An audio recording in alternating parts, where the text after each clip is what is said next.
This is really important for any of like the high-tech industries out there right now that are trying to change the way that we work, the way that we live now with how the world is in 2022.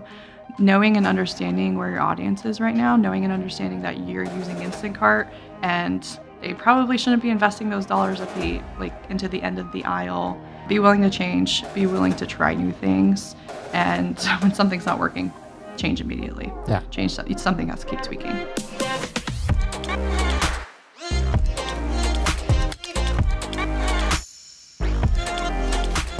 On today's episode of The Claw, I'm joined by Vanessa Martinez. She is the Director of Client Success at Liger Partners, and we're going to talk about changing behaviors. Things change often within the environment, but these last few years have really had a dramatic change on your customer, and the way that you marketed them in the past and serviced them in the past does not work today. She's going to share some tips and tricks on how you can get into what your customer really wants and make sure that you're breaking through all the noise and the convenience that they expect today. So listen into The Claw.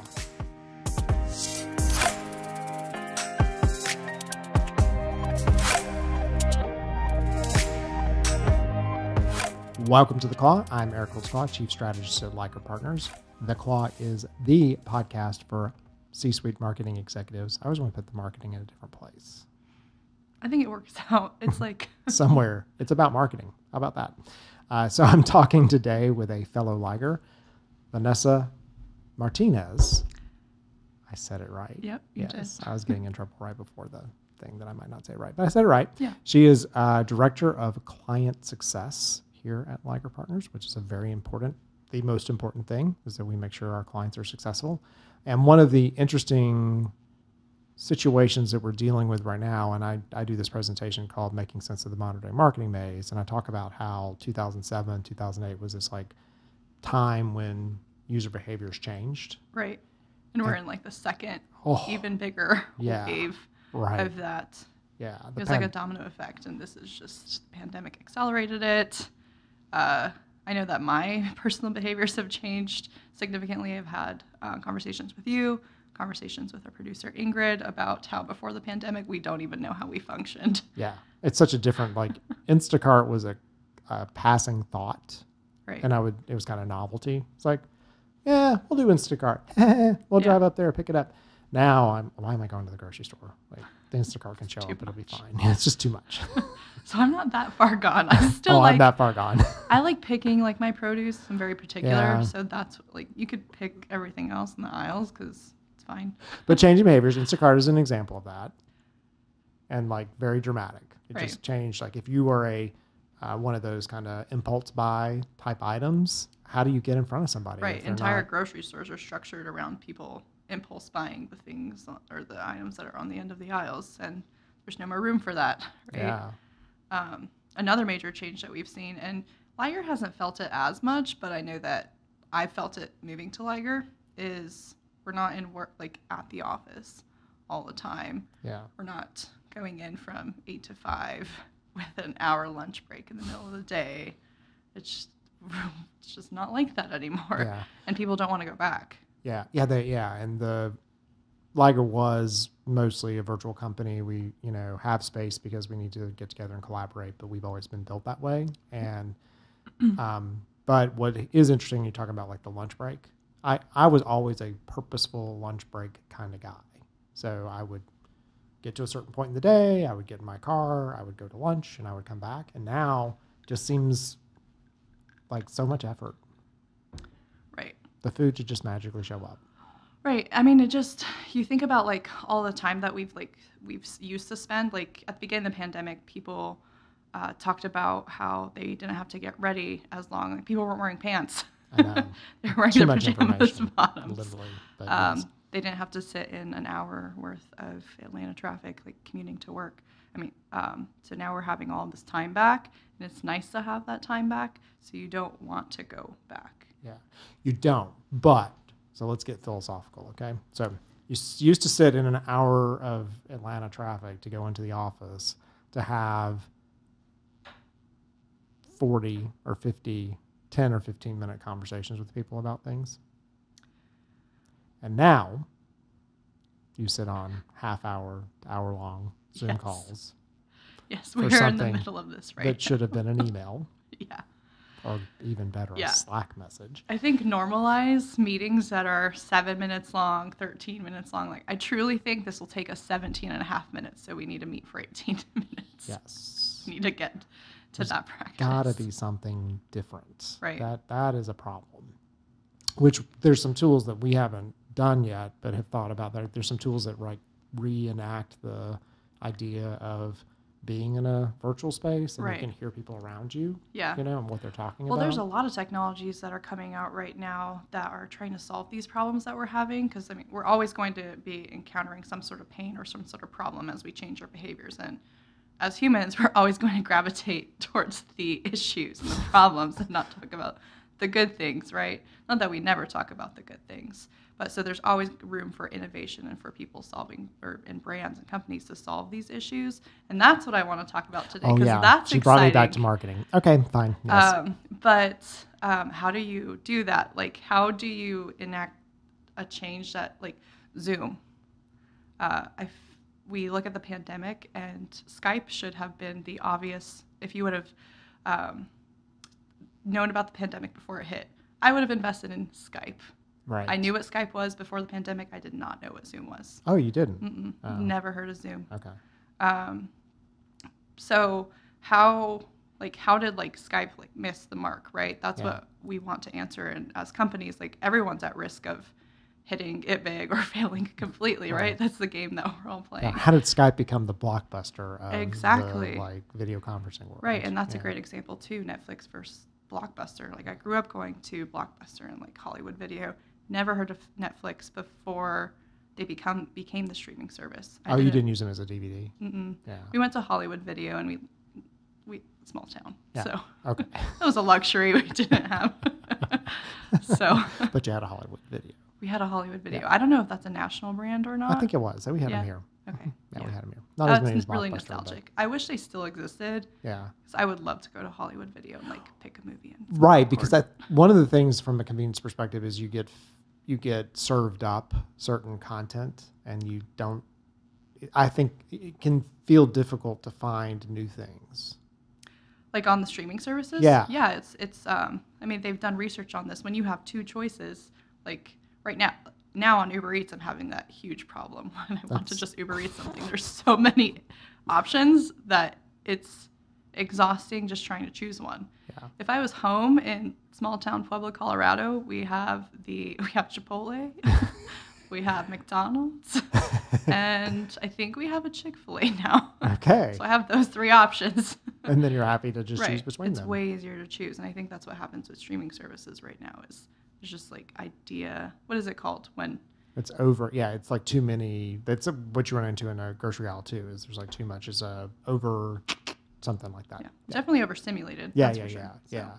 Right. And then it's well, how do you switch that out? So this convenience thing, this changing behavior, is both good and bad, because certain things that you have introduced into your ecosystem, now it's harder to break through, which is marketing's job. Right. Exactly. It's to create a very clear message for your audience, for your customer, or whoever you're speaking to, and telling them what to do next. Because believe it or not, they want to be told what to do next. And if you could find a way to make it make sense for them, they will take that action every single time. You just have to make sure that you're talking to the right person, you have the right message, and you're able to see the obstacles that are in front of you. So yeah. So the back in the day, back when Al Gore invented the internet, there was a book that came out, and it talked about the concept of cocooning.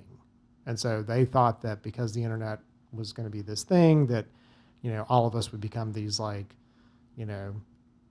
eating, off a Wall-E. Right. That would live in our basements and never leave. Yeah.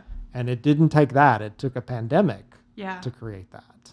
It's kind of weird, right? Because it is kind of what we've done. You cocoon.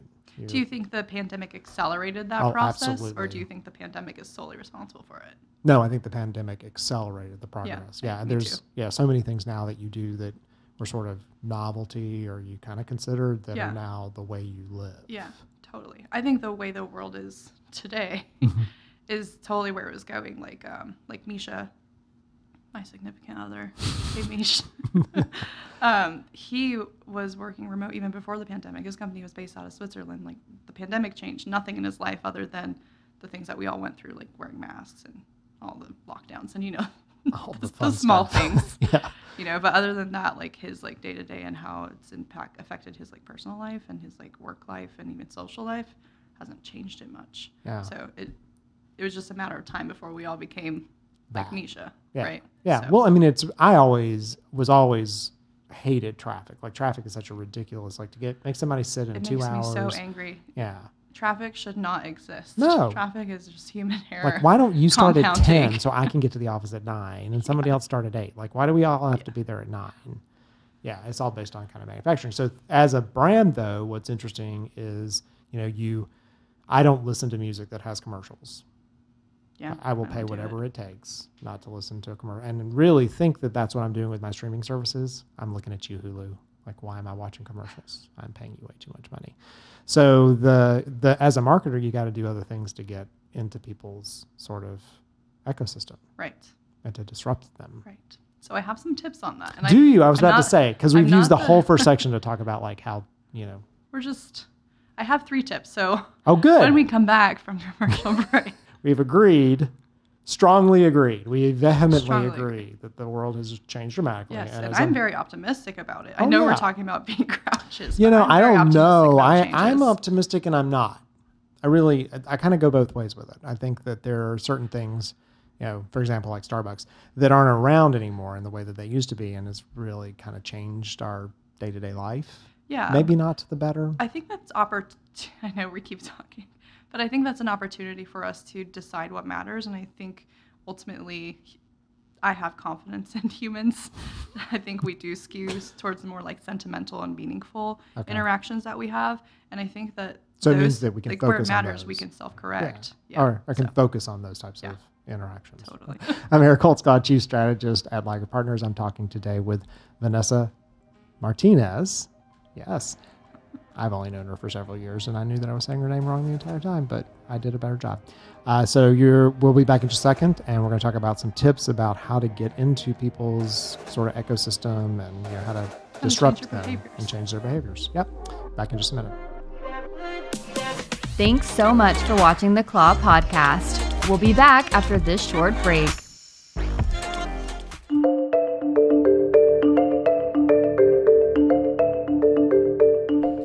When I first met the Unicorn Marketing Agency, everything was rainbows and, well, unicorns. They promised overnight marketing results for my business, leads my sales team couldn't keep up with. Once I signed up with them, they didn't even hold up any of their promises, even after months. And the only thing they gave me were excuses. After a while, communication with them became spotty and they were hard to get a hold of. Eventually, they stopped responding altogether. Overall, I lost a total of about $23,000 over a 4-month period. And I lost a lot of valuable time and energy.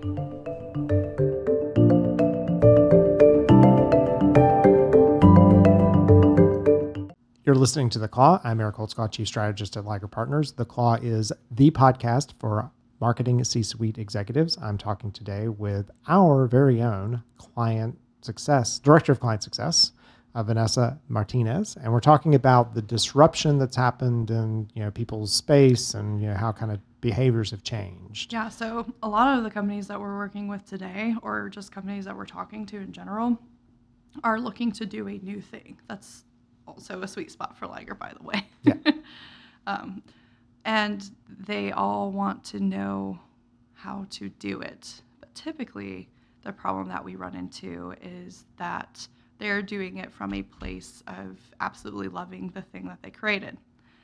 And it's not that the thing that you created or the business that you've created is not lovable, but the people that you want to love it, i.e. your audience, your customers, probably don't. They probably aren't even aware of what it is, and they take a lot of convincing. And as consumers, we're very snobby, or as audiences, we're very snobby about what we consume, what we allow time for, because we're constantly being berated with messages. Yeah. every single day, no matter where we are, whether we're in our email, scrolling through social media, watching Hulu, the commercial Netflix, is whatever. on, yeah, right.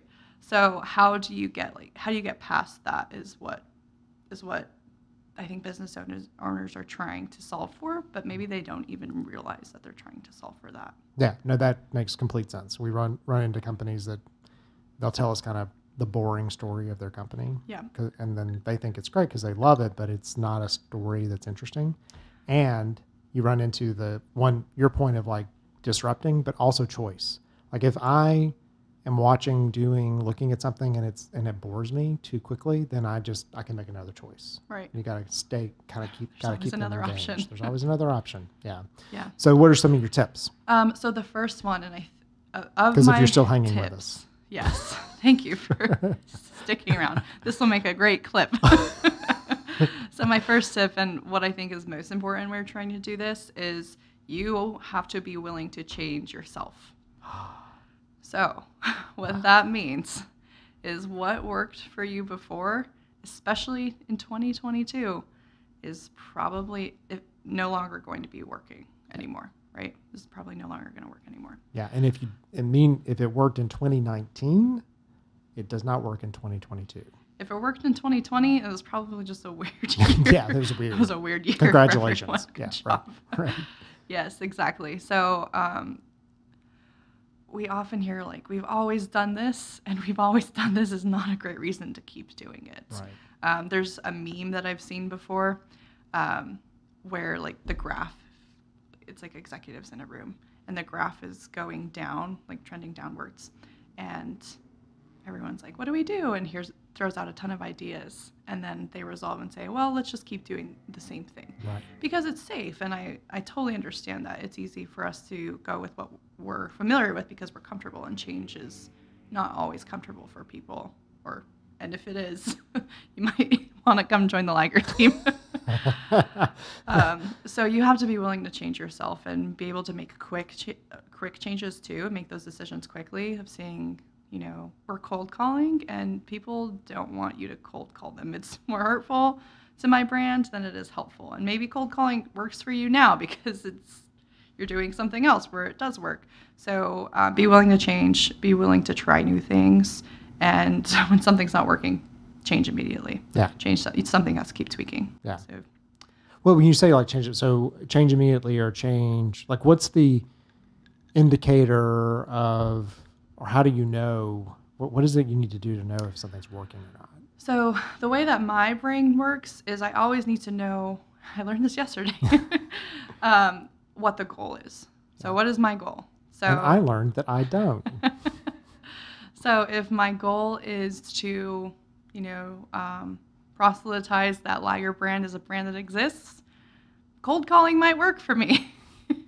But if my goal is to get leads and set appointments, and I have invested enough time and I have enough data points to see, okay, this is definitely just not working. So if I've made 100 cold calls for 3 weeks and I've set 0 appointments, you can look at that and evaluate based on the feedback that you received as well, qualitative and quantitative data, why that's not working. Yeah. Right? Are people hanging up on you? Because your script is terrible, or you're saying the wrong Right. thing, or Are people saying this isn't right for me? Mhm. So are you calling the wrong people? yeah, Right? So you could use that data to determine how to change. So do I cut cold calling completely, or do I change who I'm cold calling in that instance, right? I don't know why I'm using cold calling. This is about marketing, and I hate well, cold calling. yeah. I mean, marketing is sort of But that's one of the lowest rungs of marketing, Yeah. if you even call it that, right? It kind of falls that line between Right. sales and marketing. But thinking of, the non-traditional, you got to come up with non-traditional ways of getting in front of your customer. You got to find, right. and things that don't really feel like you're selling them or marketing anything to them. Right. One of my favorite examples, this week I shared in the newsletter about the Michelin guide. And I didn't realize that this was a little known fact, but little known fact, the Michelin guide is a guide put out by the Michelin tire company each year. Blew my mind. I thought it was just a different company called Michelin. I had no idea it was the actual tire. Because Yeah. isn't that like the Michelin Man? Yeah, like the Michelin Man. You don't think of the Michelin Man when you think of a Michelin restaurant. Not at all, right? So isn't that incredible? So like the Michelin tire company has had cultural impact on where even I have eaten, like me, like Vanessa Martinez from small little town in Pueblo, Colorado, right? So they helped you choose between McDonald's and Chipotle. Yeah. Right? Thank you, Michelin. So what they did was cars were a new thing. There were like 12,000 people who had cars in France at the time. And the Michelin tire company at the time was probably just a like little boutique shop, wanted to sell more tires. So how do you sell more tires when nobody has a car and nobody's using the car? Right. You get them to use their cars, and you're not, going to the people with cars and saying, do you want to sell tires? Because they probably already have tires, and there's a very small window of time and opportunity to sell somebody tires. So what they did was they put out the Michelin Guide, and the Michelin Guide, it originally, and I don't know what the Michelin Guide is today. Yeah. I just know like the star rating system. But originally it was, it's put out restaurants and attractions where to get gas because there weren't gas stations. Oh, yeah. I can't imagine how people got around back right. when. Yeah. It seems like it would have been really hard. Tough, yeah. Yeah. So, and it was. So that's putting out the guide and telling people, here's how to use your car. Right. And of course, if people are using their cars, they're going to need more tires. And if more people are using more cars, more people need tires. So you're increasing demand that way. And to this day, we didn't even realize that the tire company is, making us do that. Making us drive around. Right. Yeah. And that tire company is impacting like their 3-star rating. If a Michelin, if a restaurant has a 3 Michelin star rating, then it's worth a trip out of your way to another country, a flight, get on a flight and fly to that country to eat at that restaurant. Yeah. So they impacted not just their industry, but also the airline industry. Yeah.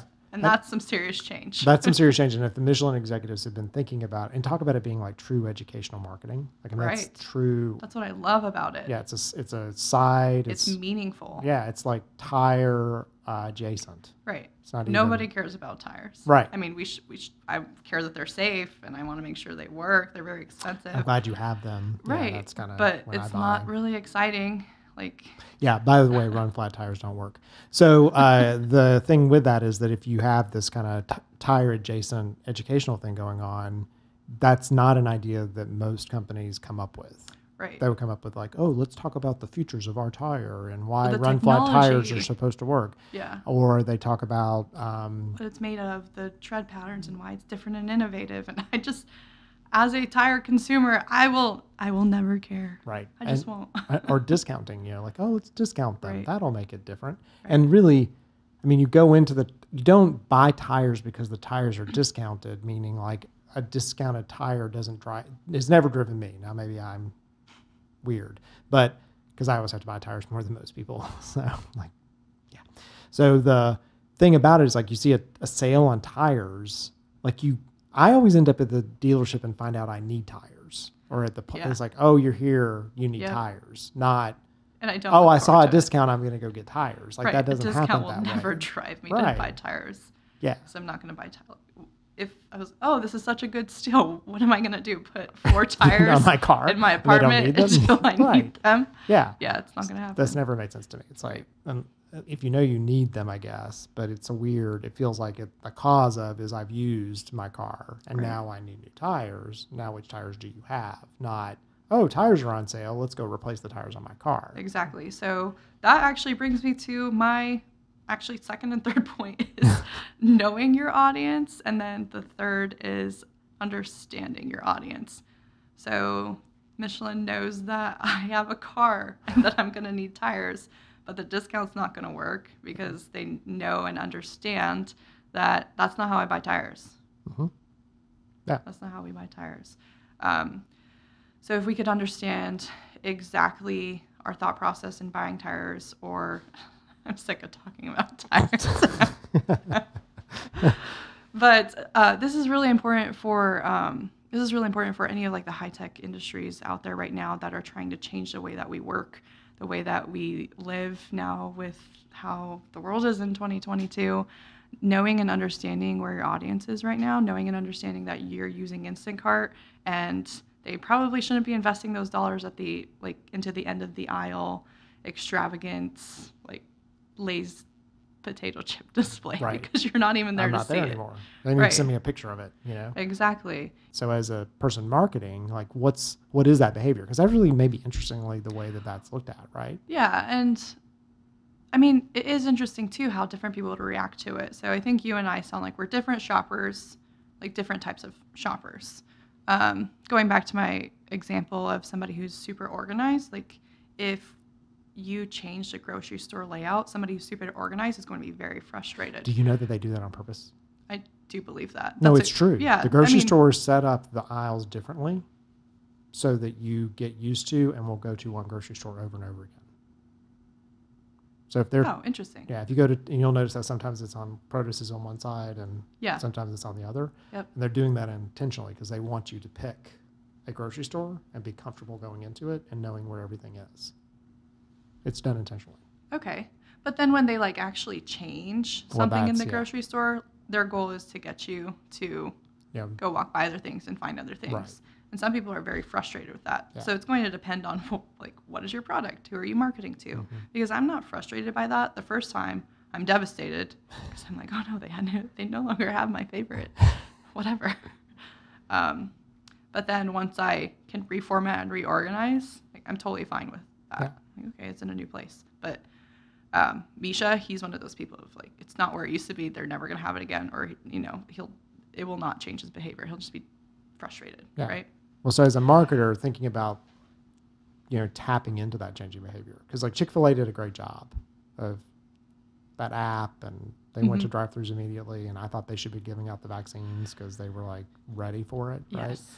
And then you had others that just they still haven't recovered. They still haven't recovered. They're not even trying to do something different. We went into a burger place the other day, and they said, we are short-staffed.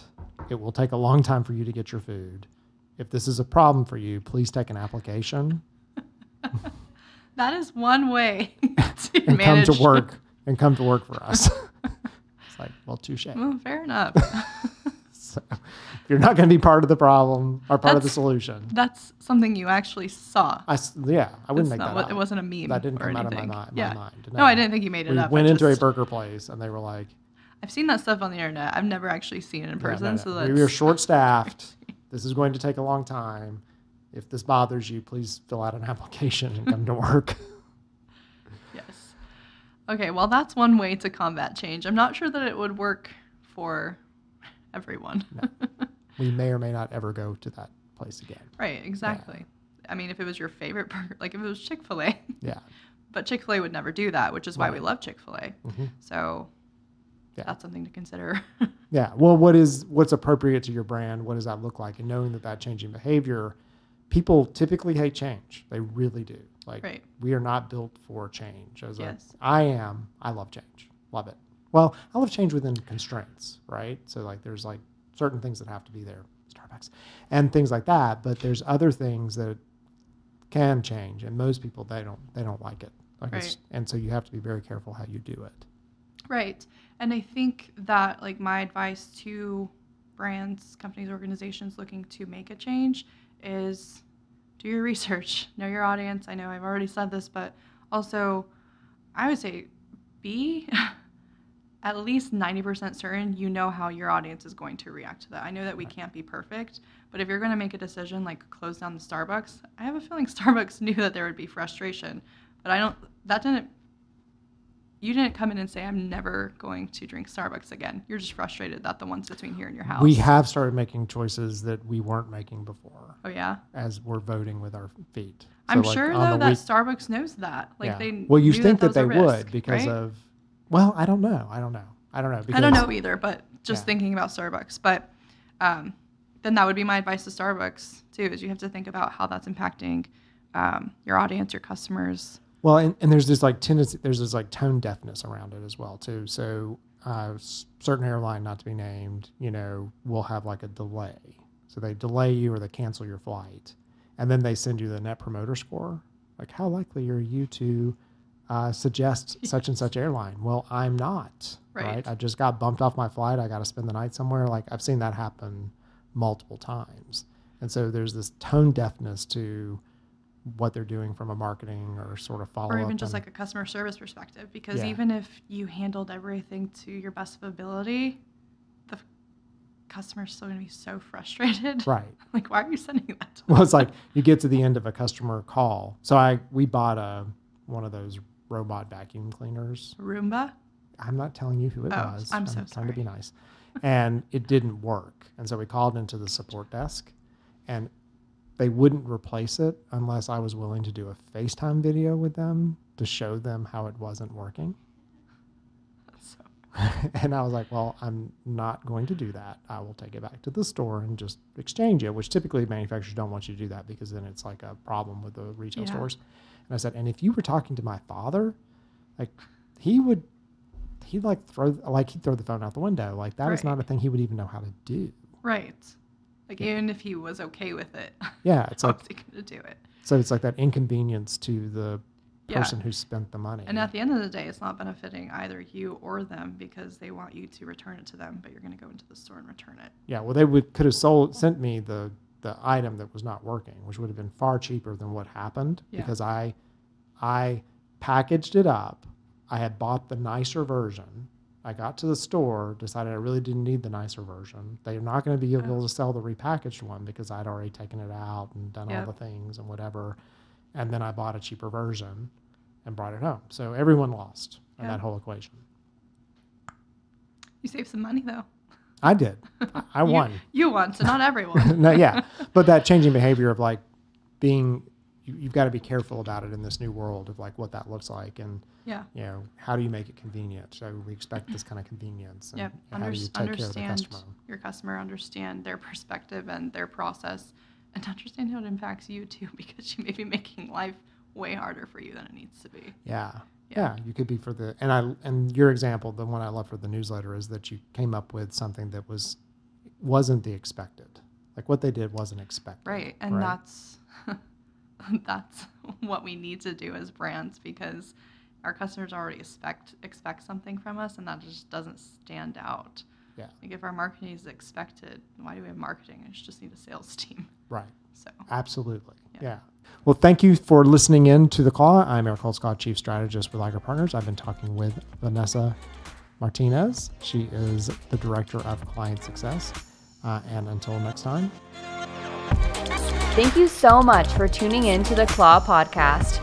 Don't forget to like and subscribe, rate and review this podcast. And if you or someone you know wants to make an appearance on this show, email us at yourbestie@ligerpartners.com.